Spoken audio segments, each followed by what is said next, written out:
While you're discovering Bardstown, I encourage you to take the short trip to Still Distillery, which is less than 15 miles away.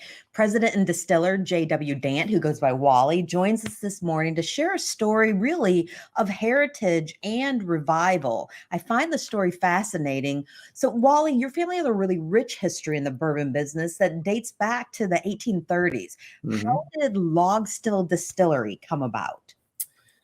Well, in many respects, this was a legacy for my family, and and we are seven generations into this bourbon business.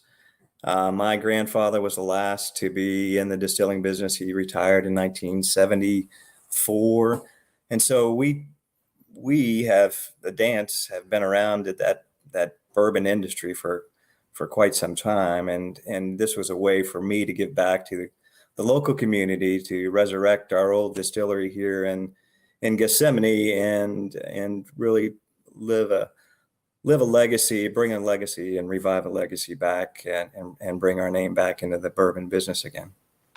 Speaking of the name Still Distillery, where does that come from? Well, there was a couple of distillers that were known for distilling in hollowed out logs.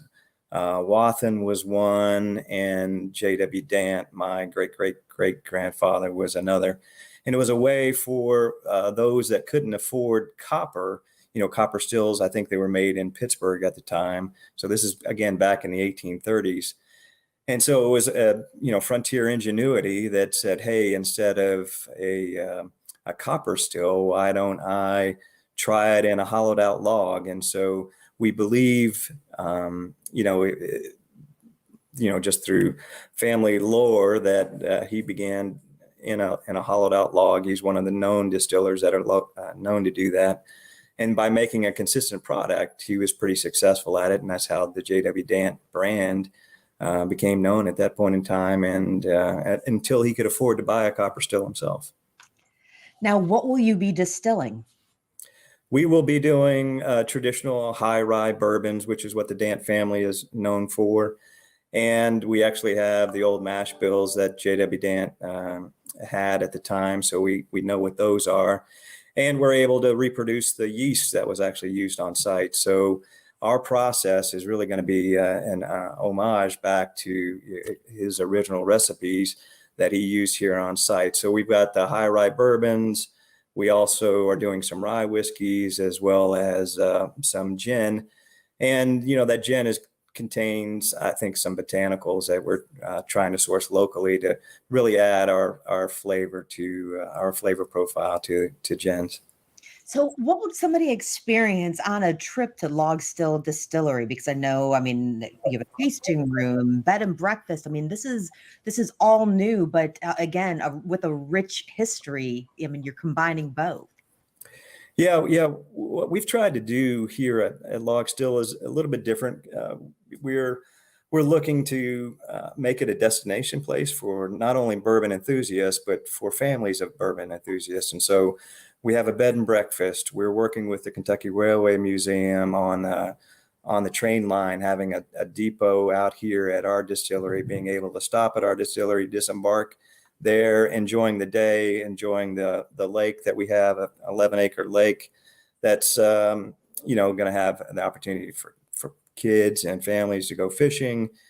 And we're actually we are putting together an event center as we speak that'll seat 350 guests at tables. So for corporate conferences, weddings, for group events, we're trying to make this a destination campus, right outside of Bardstown here in southern Nelson County. And we're really excited about, what we are hoping to, do for the community. Wally, why did you go into this? Was this just in your blood? Did you always know that you were going to carry on the legacy of your family?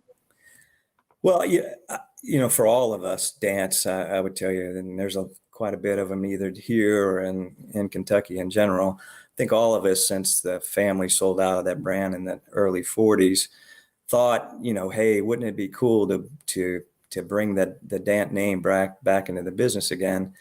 and in an ownership perspective. And so I think for all of us, having that opportunity that's been afforded to me and my family, and to bring that legacy back, have many of our family members work as a part of what we're developing here at Log Still, is exciting and really an honor for my parents and my grandparents and the forefathers that have gone before us. We're exploring all kinds of one tank trips. And I know for a fact that it's one, and I'm over in New Albany. Our viewers are in Kentucky and Indiana. And I do know one tank, that's for sure. And that's it. When can people get on the road and come and see you? So our bed and breakfast will be open the end of October. Our tasting room, which will be our first building, and that'll contain our mini still, that'll be open right before Christmas. So, for any of those that want to continue to follow along our progress, we're having updates regularly on our webpage, Facebook, Instagram. You can find us everywhere, and we're continuing to update people on exactly when we have parts of our campus open. Well, cheers to you, Wally. Thanks so much for taking the time. And like Wally said, you can follow Log Still Distillery all over social media, and also visit logstilldistillery.com. Okay, thank you, Angie. I appreciate you taking the time.